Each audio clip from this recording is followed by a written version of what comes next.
Hello everybody, good morning to you. My name is Keza and today we're bringing you round 1 of the YMS online tournament. First up we've got Rockets versus Unga Bunga. We've had a bunch of questions about exactly what Unga Bunga is and what it can actually do, so hopefully these replays can show you what the deck is capable of.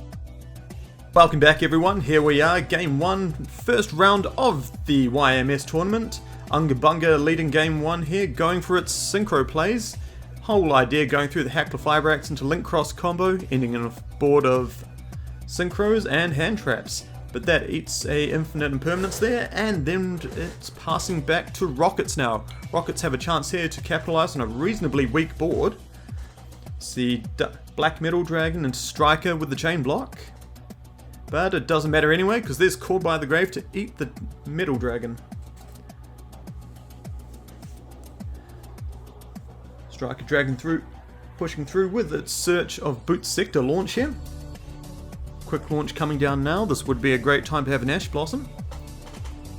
Out comes Rocket Tracer for the all-important combo starter of this deck. Romulus Absorata here with the chain block. Unga Bunga choosing now to effect Veiler the Romulus. Doesn't seem to want to have that Dragon Ravine. Doesn't matter, we've got Boot Sector launch for the Silver Rocket, into the Striker. LP bringing out the Darkness Metal Dragon. Darkness Metal bringing out the Rocket Tracer and linking everything away into a Boral Sword. Rocket's looking to end this game very quickly from a weak hand from Unga Bunga. Does he miss game? Nope. Looks like Tracer still has an effect. Out comes the Magna Rocket Dragon with the boost of Boot Sector launch. It's game over in one turn for Unga Bunga. Unga Bunga wanting to take the lead game 1 so it can combo and hand trap, but unfortunately no, it just ends on an Artifact Sanctum. Dragon Shrine starting things off, and it's met with a Artifact Sanctum summoning a Scythe in defense mode. Scythe activates, locking Dragon Link out of its extra deck this turn, so we're not going to see too much out of it. The humble normal summon of Rocket Tracer and set a back row. End phase, Reaper reaps out that Savage Dragon, giving it no access to one of its all-important boss cards. Upstart Goblin says give me that hand trap, and it's another DD Crow.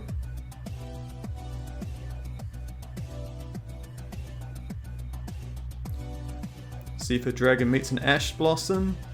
Out come a bunch of level 4 dragons, looking like Rockets here, not wanting to tempt a Nibiru drop, which is just going to absolutely lose in the game at this stage with that amount of investment. Instead ending on 4 monsters. But here we are, this is what Unga Bunga wants to do. All they want is a non-tuner and a tuner so they can start their Hackler Fibrax plays. Hackler Fibrax, that's the one.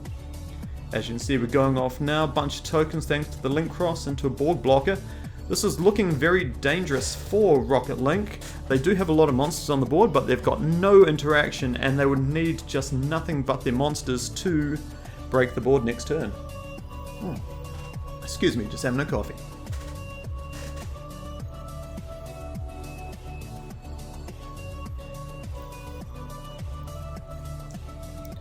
You can see why this is called Unga Bunga now. All it's doing is just drawing a bunch of hand traps, just hoping for it. Unfortunately, all those hand traps tend to be DD Crow. You can activate multiples, but like, really? Who wants to on a turn? Out goes Savage Dragon. Unga Bunga making sure Rockets have no chance of recovery here.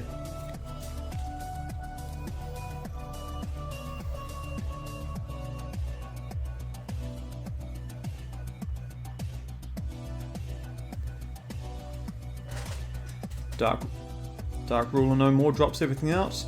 Top deck of another quick launch brings out yet another Rocket Tracer, and here we go.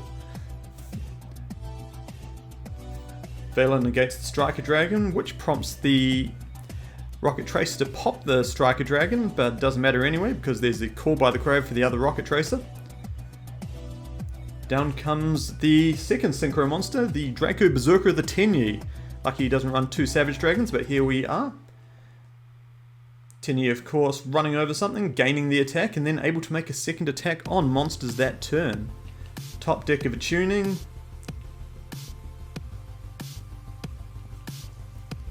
Going through plays again. Does he have the second Hackler Fibrax? He does, but yikes. He knows as soon as he activates the Hackler Fibrax effect, Tenyi Berserker of the Tenyi is going to banish it, which means it's going to have absolutely no effects because it's going to have no link markers to point it to.